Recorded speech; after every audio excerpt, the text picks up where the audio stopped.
Agreement in restrain of trade. ये क्या होता है कि अपने कोई भी ऐसा अग्रीमेंट में इंटर नहीं कर सकते जो किसी को लॉफुली काम करने से रोकता हो, क्या तो पूरा या फिर आधा। This is general thing. जैसे मानो कि रमेश एंड सुरेश दो जन हैं। तो सुरेश रमेश को बोला कि तुम मेरे बगल में धंधा मत कर, मैं तेरे को 10 लाख रुपए दूंगा। रमेश अपना दुकान बंद कर दिया। फिर वो वापस सुरेश को बोला भाई 10 लाख दे, तेरे बोलने से हम बिजनेस बंद कर दिया। तो दिस इज वर्ड एग्रीमेंट है ना। तुम किसी को बिजनेस बंद करने से या डिसकंटिन्यू करने से नहीं बोल सकता। This is a generic point कि अपने किसी को किसी काम करने से नहीं रोक सकते। There are some exceptions, genuine one. सबसे पहला गुडविल के केस में। तो गुडविल का दो पॉइंट है, एक तो sale of goodwill in general और एक sale of goodwill in case of partnership. दोनों ही केस में क्या होता है, जब अपनी गुडविल परचेज करते हैं ना तो we have paid something, right. तो when we have paid something, जब अपने तिवारी को पैसा दिए हैं उसका नाम खरीदने के लिए, तो तिवारी वाला बगल में वापस से तिवारी के नाम से नया दुकान खोल लेगा।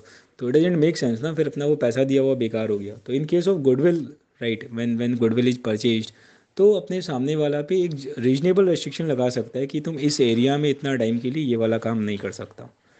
देन अगर पार्टनरशिप में हम बात करें, तो there can be some restraint which can be impose on existing partner and outgoing partner. कि जो पार्टनरशिप में अगर ए बी सी मिल के काम कर रहा है तो सेम काम ए अलग से नहीं कर सकता, या ए रिटायर हो रहा है तो इतने टाइम तक इस एरिया में वो सेम काम को नहीं कर सकता। Okay.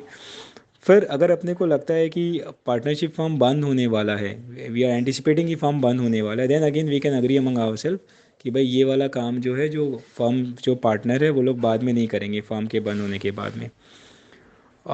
Then we can put some imposition on employ, कि जो एम्प्लॉय अपने यहाँ पे काम कर रहे हैं उनको अपने बोल सकते हैं कि भाई तुम जब यहाँ पे काम कर रहे हैं तो तुमको कहीं और पे काम नहीं करना। ओके।